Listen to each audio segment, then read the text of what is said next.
UP और उत्तराखंड की खबरों के लिए एबीपी गंगा को सब्सक्राइब करें और बेल आइकन दबाएं।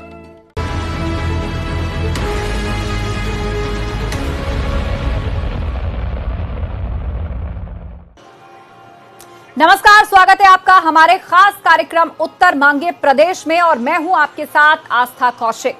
लव जिहाद और लगातार हो रहे धर्म परिवर्तन को रोकने के लिए योगी सरकार ने आखिर वार कर दिया है और ये आखिरी वार है अध्यादेश का, जिसके लागू होते ही लव जिहाद करने वालों के खिलाफ सख्त कार्रवाई की जाएगी। फरेबियों को बख्शा नहीं जाएगा, लालच देकर धर्म परिवर्तन करने वालों को भी बख्शा नहीं जाएगा।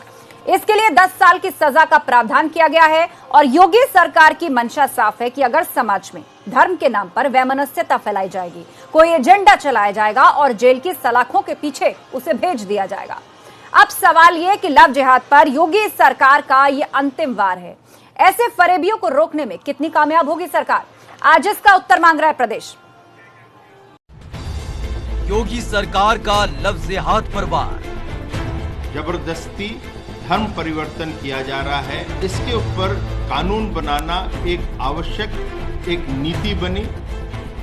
नहीं बनेंगी बेटियां फरेबियों का शिकार। दंड के अनेक प्रावधान हैं, 1 वर्ष से अधिकतम 5 वर्ष तक की, जो कि 15,000 का जुर्माना भी है। इसमें दंड जो है वो 3 वर्ष से लेके 10 वर्ष तक की है और जुर्माना 25,000 रुपए है। धर्म परिवर्तन पर सख्त योगी सरकार। मोहब्बत को बनाया अगर खेल तो होगी 10 साल की जेल। लव जिहाद पर अंतिम वार। कितनी कामयाब होगी सरकार, उत्तर मांगे प्रदेश। तो क्या योगी सरकार के इस वार से रुकेगा लव जिहाद? इसी पर चर्चा के लिए हमारा गेस्ट पैनल हमारे साथ जुड़ चुका है। नवीन श्रीवास्तव जी हमारे साथ, बीजेपी प्रवक्ता। इसके अलावा अनुराग भदौरिया जी समाजवादी पार्टी से हमारे साथ जुड़ गए हैं। मुफ्ती आसिफ अंजर जी हैं, मुस्लिम स्कॉलर। सैयद अहमद नसीम वकील है, सीनियर लॉयर हमारे साथ है। आप सभी लोगों का बहुत बहुत स्वागत है। सबसे पहले और सीधा सवाल नवीन श्रीवास्तव जी आपसे यही कि क्या इससे रुकेगा लव जिहाद? 10 साल की अधिकतम सजा, इसके अलावा जुर्माना भी है। कोई यदि नाबालिग है या अवयस्क है, उसके साथ भी यदि संबंध बनाए गए हैं, उसे बहलाया फुसलाया गया है तो उसके लिए और कठोरतम जुर्माना रखा गया है। इससे रुकेगा लव जिहाद?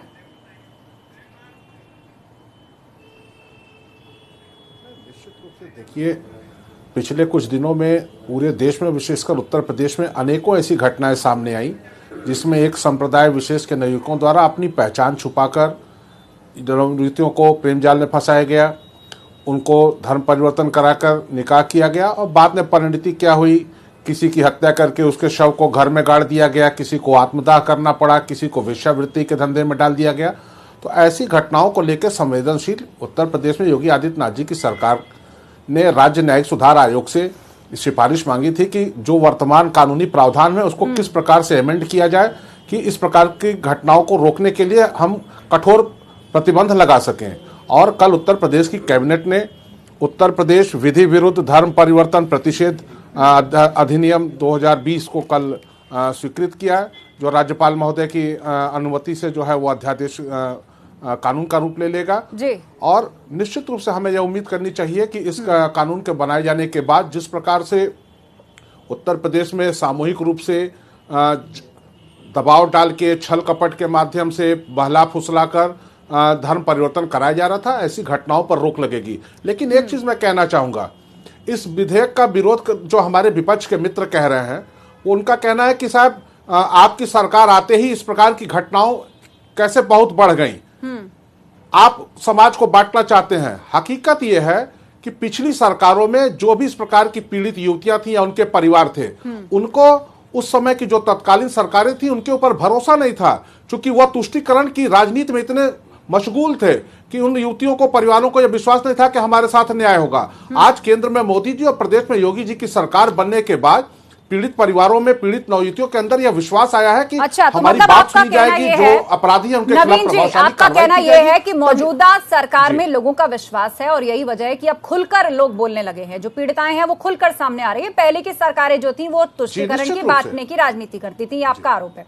अनुराग भदौरिया जी, सबसे पहले बात तो ये है कि जो अध्यादेश लाई है फिलहाल सरकार, आपको लगता है उससे रुकेगा? और इसमें क्या गलत या क्या सही आप देख रहे हैं कि जबरदस्ती अपना धर्म छिपाकर, झूठ बोलकर शादियां करना, धर्म परिवर्तन के लिए मजबूर करना और हत्याएं होना, इस तरह के केसेस बढ़े हैं, चाहे वो कानपुर हो, चाहे वो प्रयागराज हो या फिर मेरठ हो, लगातार केसेस सामने आए।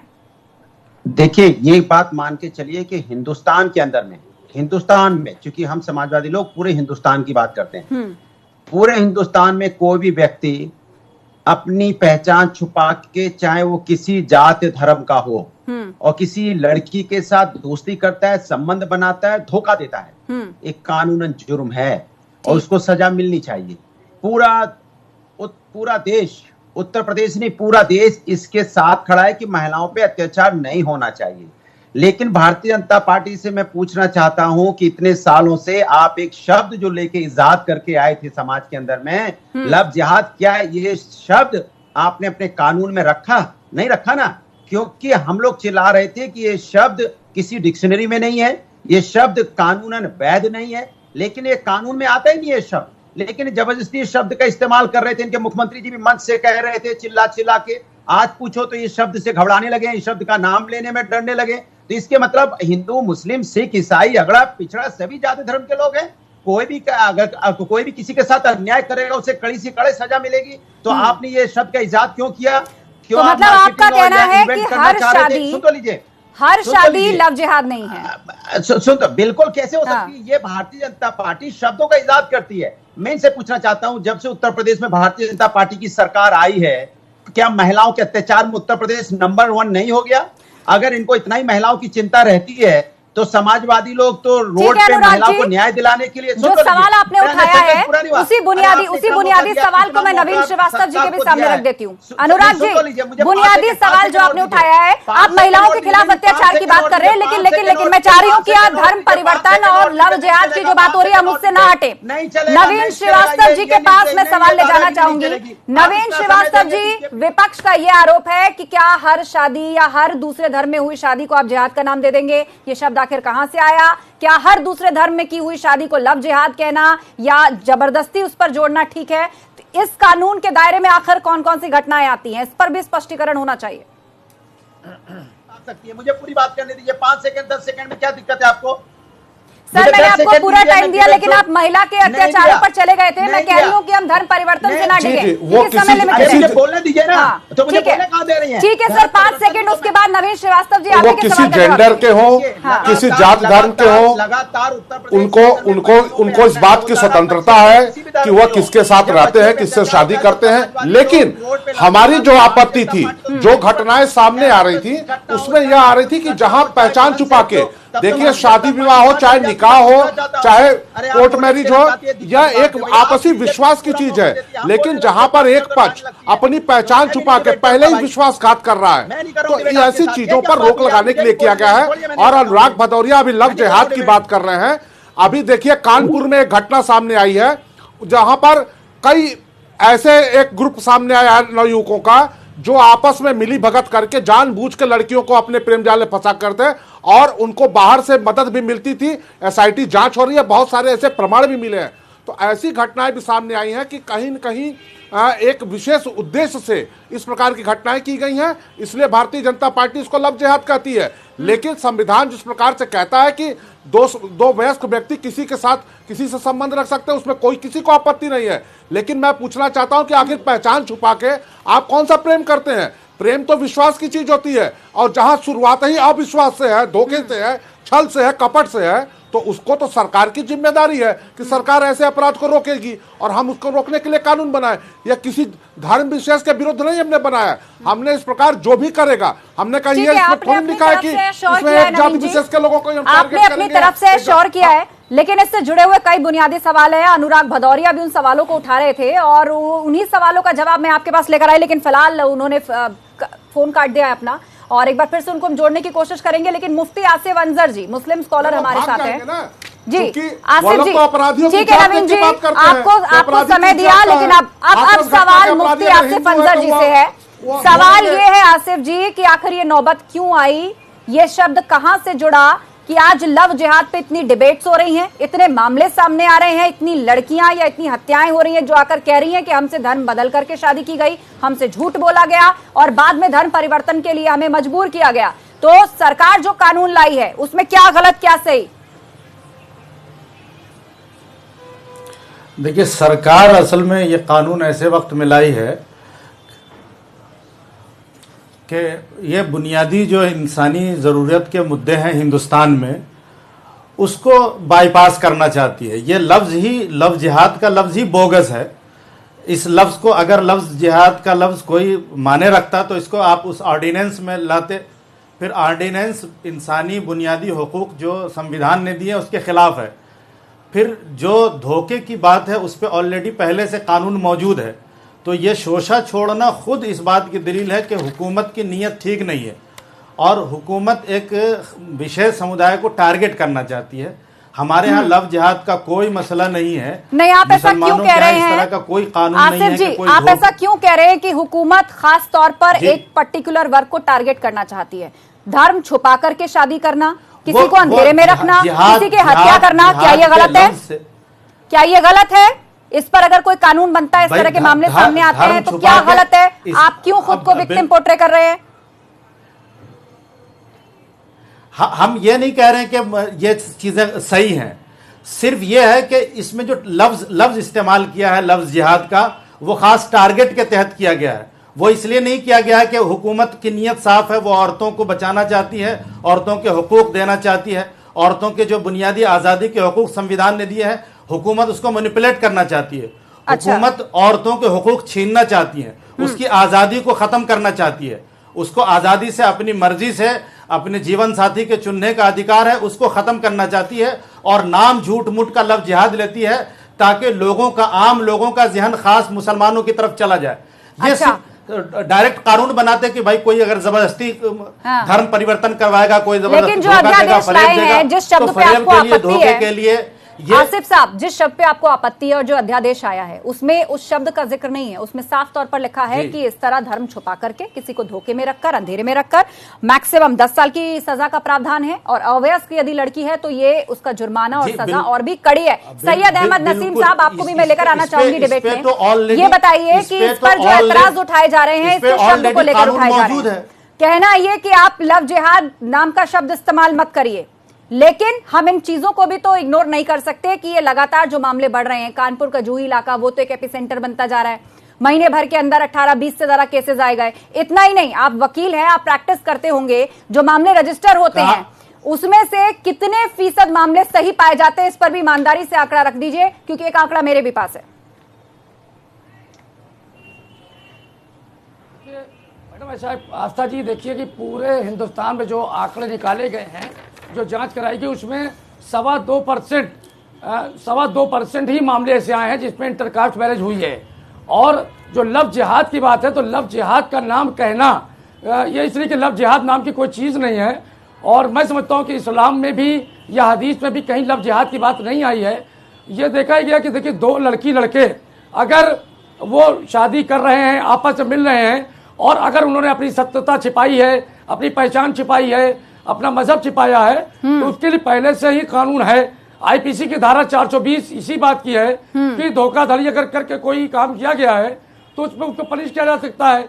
तो ये ऐसे मौके पर यह अध्यादेश जो लाया गया है, तो मुझको नहीं लगता कि इसका कोई खास बेनिफिट मिलेगा। अच्छा, ये एक पॉलिटिकल, तो मतलब आप ये कहना चाहते हैं कि पहले से ही धारा 420 मतलब फ्रॉड या इस तरह मैनिपुलेट करने का कानून हमारे बीच में है, और अलग से इसको जो परिभाषित किया जा रहा है इसका कोई फायदा नहीं होगा। अनुराग भदौरिया भी हमारे साथ जुड़ चुके हैं, समाजवादी पार्टी के प्रवक्ता। एक बहुत छोटे से ब्रेक का वक्त है, लौटेंगे तो इसी पर चर्चा करेंगे कि मौजूदा कानून में से क्या कमियां रह गई थी जिसके लिए सरकार को यह अध्यादेश लाना पड़ा। एक छोटा सा ब्रेक, फौरन लौट रहे हैं।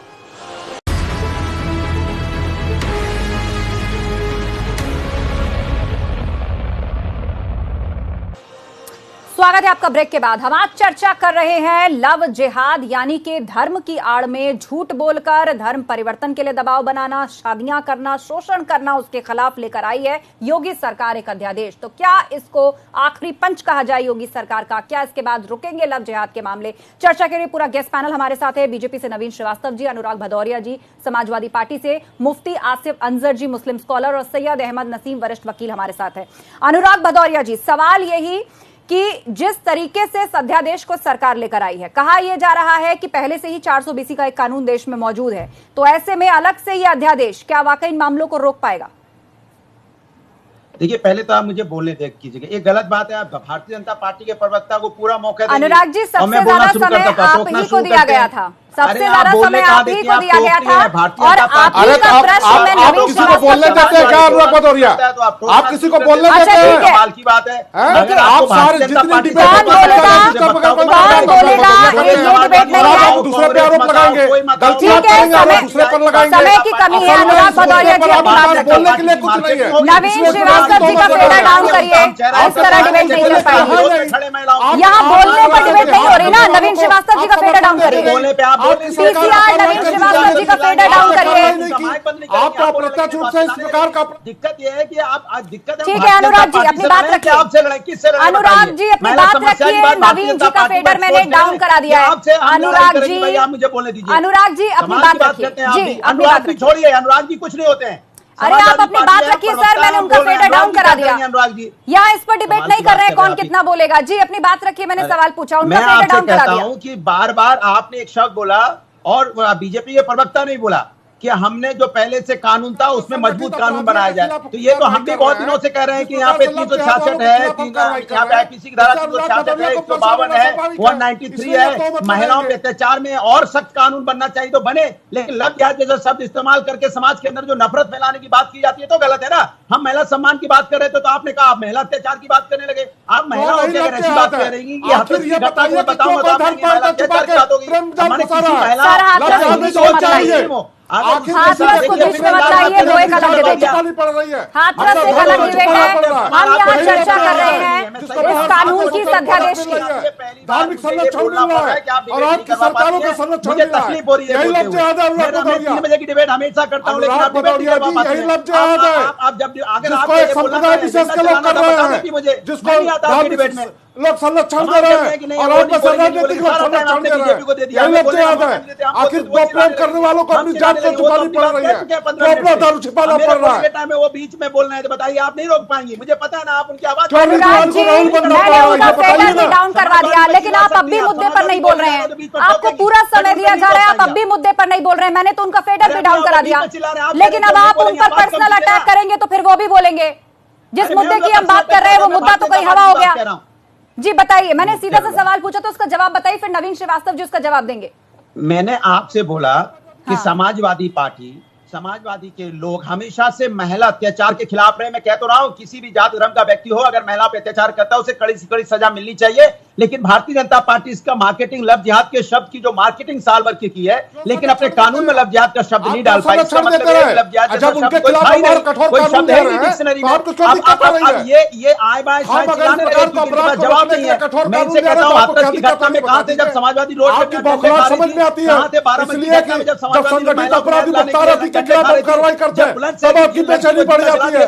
लव जिहाद वालों के खिलाफ हम कार्रवाई करते हैं तब आपकी बेचैनी बढ़ जाती है। आवाज नहीं निकलती। अनुराग भदौरिया आपकी स्थिति हम समझ रहे हैं, आपकी और आपकी पार्टी की, आपके संरक्षण में अपराध करने वालों के खिलाफ जब योगी आदित्यनाथ की सरकार कार्रवाई कर रही है तो आपकी बेचैनी स्वाभाविक है। सनातन धर्म की बच्चियां आपकी बेचैनी स्वाभाविक है। लगातार हम रोड पे अब ये धर्म बीच में कहां से आ गया अनुराग जी? जाति धर्म की आप धर्म बीच में क्यों ला रहे हैं? महिला महिला है, आप धर्म बीच में क्यों ला रहे हैं? हमेशा धर्म की राजनीति क्यों कर रही है भाई? आस्था जी, इनके पास बोलने के लिए कुछ नहीं है, इनके पास कुछ नहीं बोलने के लिए है। जाति धर्म की अगर लड़की होगी उसके साथ अन्याय होगा तो उसको कड़ी से कड़ी लव जिहाद 50 बार कहेंगे क्योंकि ये लव जिहाद ही है। अगर लव जिहाद नहीं हो तो आखिर आपको धर्म पर छिपा के क्यों प्रेम करना पड़ रहा है? आप एक विशेष उद्देश्य से अपनी पहचान छुपा के अपनी जात को खिलाफ अगर ऐसा करेंगे तो उसको लव जिहाद ही कहा जाएगा, ये भारतीय जनता पार्टी कहा जाएगा। नहीं बोल पा रहे। आप नहीं कहना चाहते हैं, मत कहिए, आप क्यों नहीं बोल पाते किसी भी जात आप तो एक तुष्टिकरण की राजनीति करते रहे चाहते हैं, जिसको उत्तर प्रदेश की जनता खारिज कर चुकी है। करते हैं ये लोग, संवैधानिक बातें नहीं करना चाहते। कानून बनाते हैं तो संवैधानिक बात करते हैं, जब कानून के बीच में डिबेट में बोलना होता है तो गैर संवैधानिक बातें करेंगे। कानून में तो लव जिहाद का शब्द नहीं आप ऐड कर पाए। नवीन यहाँ जी, पे आप खिला रहे हैं, अनुराग जी, नवीन जी, अनुराग जी, इस वक्त जितने दर्शक आप दोनों को देख रहे होंगे, सुन रहे होंगे ना, आप दोनों की एक बात उन तक कन्वे नहीं हो पाएगी। इनको याद दिलाओ, आप उनको नहीं बोलने दे रहे, वो आपको नहीं बोलने दे रहे। क्या सुनेगी पब्लिक? क्यों नहीं गए? याद दिलाओ, बाराबंकी घटना में क्यों नहीं गए? आप बाराबंकी हाथरस हत्या हुई क्यों नहीं गए? आप सारी डिबेट्स मिस क्यों कर रहे हैं? घटना में नवीन श्रीवास्तव जी जवाब दीजिए, क्या लव जिहाद की मार्केटिंग की गई है? क्या हाल ही में प्रदेश में जो मामले सामने आए हैं उसके बाद ये कितना जरूरी हो गया था? आंकड़ा बताऊं तो कानपुर में एक महीने में 22 मामले सामने आए, 14 मामले में एसआईटी चल रही है। जो मामले कोर्ट तक पहुंचे हैं उनमें 14 में से 11 के आरोप सही पाए गए हैं, 90% से ज्यादा आरोप सही पाए गए हैं। तो ऐसे में ये विपक्ष का कहना कि लव जिहाद शब्द का आप मार्केटिंग करते हैं खास ग्रुप को टारगेट करने के लिए, इस पर क्या जवाब है आपका? उनके पास जवाब ही नहीं है। मैं 2 प्रश्नों का जवाब देना चाहता हूं। नहीं बताइए ना, क्यों नहीं लव जिहाद का इस्तेमाल किया? नहीं, सिर्फ वर्तमान में 420 का कानून है, उसके बाद भी आपको ऐसा कानून क्यों लाना पड़ा? निश्चित रूप से जो 420 का कानून था जमानती था, उसमें किसी को गिरफ्तार करके आप लंबे समय तक जेल में नहीं रख सकते थे। हमने जो कानूनी प्रावधान किए हैं उसमें गैर जमानती रखा और बड़ी सजा कठोर प्रावधान किया है। दूसरी बात, जब कोई व्यक्ति अपनी पहचान छुपाकर किसी विशेष उद्देश्य के तहत ऐसा कृत्य करेगा तो उसको लव जिहाद ही कहा जाएगा। आप एक संप्रदाय विशेष के नवयुवक अगर एक धर्म विशेष की लड़कियों को अगर अपनी पहचान अपनी जात छुपा कर टारगेट करेंगे, उनको अपने शिकार बनाएंगे, तो यही जिहाद होता है और इसको लव जिहाद हम कहेंगे। और इस प्रकार के लव जिहाद को रोकने के लिए हमने कानून बनाया, क्योंकि वर्तमान कानूनों के तहत हम कठोर प्रावधान नहीं कर पा रहे थे, उनकी जमानत हो जाती थी। इन प्रावधानों से उनकी जल्दी जमानत नहीं, जिनको कड़ी सजा मिलेगी, उनके अंदर दहशत होगी और भविष्य में अनुराग जी, अब आप उनको नहीं बोलने दे रहे। जब आप अपनी बात रख रहे थे तो नवीन जी आपको नहीं बोलने दे रहे थे। कोई भी व्यक्ति किसी का व्यक्तिगत धर्म परिवर्तन आप दोनों मत बोलने दीजिए एक दूसरे को। जिन दर्शकों के लिए हम डिबेट कर रहे हैं उन तक ना आपकी बात कन्वे हो पाएगी ना आपकी बात कन्वे हो पाएगी, तो मुझे ही कंक्लूड करना पड़ेगा। उसके साथ अन्याय होगा तो उस पर कानूनी कार्रवाई होगी। भदौरिया को तो मिर्ची लगी है। जब से योगी आदित्यनाथ जी की सरकार अपराधियों के खिलाफ कार्रवाई कर रही है तो अनुराग भदौरिया समाजवादी पार्टी जो लव जिहाद करने वालों की और संगठित अपराधियों की संरक्षक है, उनको मिर्ची लग रही है, इसलिए ये डिबेट को डिटेल कर रहे हैं। के साथ अगर कोई अन्याय करेगा उसको कड़ी से कड़ी सजा मिलेगी। सर यही तो बात नवीन जी कह रहे हैं कि नॉन बेलेबल है, कड़ी सजा मिलेगी। लड़की अगर नाबालिग है तो जुर्माना और ज्यादा है, नॉन बेलेबल ऑफेंस माना जाएगा, यही तो बात वो कह रहे हैं। लेकिन ऐतराज किस बात पर है? आपको शब्द पर ऐतराज है या इस अध्यादेश में और भी कुछ बातें जो आप जोड़ना चाहते हैं? जी, इतराज इस बात पे लगातार लव जिहाद का जो शब्द इन्होंने इजाद किया समाज के अंदर में, उसको कानून में नहीं पिरो पा रहे हैं। बार बार क्यों नहीं पिरो पा रहे? क्योंकि इनको प्रोपेगेंडा करना था। एक शब्द को इन्हें इजाद किया इन्होंने, समाज के अंदर लाके इन्होंने छोड़ दिया ये शब्द। अरे भैया मैं कह रहा हूँ कोई भी किसी लड़की के साथ अन्याय करेगा, चाहे हिंदू हो चाहे मुस्लिम हो चाहे सिख हो चाहे ईसाई हो, उसे बराबर की सजा मिलेगी, कड़ी से कड़ी सजा मिलेगी। जो बच्ची के साथ अन्याय करेगा, चाहे किसी धर्म का हो चाहे किसी धर्म का हो, चाहे हिंदू बच्ची के साथ अन्याय करेगा तो भी सजा मिलेगी, मुस्लिम बच्ची के साथ अन्याय करेगा तो भी सजा मिलेगी, हिंदू बच्ची के साथ अन्याय करेगा तो भी सजा मिलेगी, मुस्लिम हिंदू बच्ची के साथ अन्याय करेगा तो भी सजा मिलेगी, क्रिश्चियन अगर हिंदू बच्ची के साथ अन्याय करेगा तो भी सजा मिलेगी। अनुराग जी जो पॉइंटर्स आप गिना रहे हैं, जो पॉइंटर्स आप गिना रहे हैं, इस कानून में उन सभी चीजों को शामिल किया गया है। सरकार की तरफ से जो पॉइंटर्स हम दिखा रहे हैं अपनी टीवी स्क्रीन पर भी, और वही जो नवीन श्रीवास्तव जी भी बता रहे हैं कि कोई भी शख्स, डिफाइन इस तरीके से किया गया है, कोई भी शख्स अपने धर्म को छुपा करके झूठ बोल करके शादी करता है, किसी को फुसलाता है या किसी अवयस्क लड़की से संबंध बनाता है, वो किसी भी जातीय धर्म का हो सकता है। आप क्यों ये सोचे बैठे हैं कि खास वर्ग को टारगेट किया जा रहा है? इसीलिए सवाल उठते हैं कि हर कोई क्या अपने वोट बैंक को ध्यान में रख के बात करता है। आप सभी पैनलिस्ट का बहुत बहुत शुक्रिया इस चर्चा में शामिल होने के लिए। लेकिन बड़ा सवाल ये कि क्या योगी सरकार का लव जिहाद के खिलाफ ये आखिरी पंच साबित होगा अध्यादेश? ये वक्त बताएगा। एक छोटा सा ब्रेक, फौरन लौटेंगे, कहीं मत जाएगा।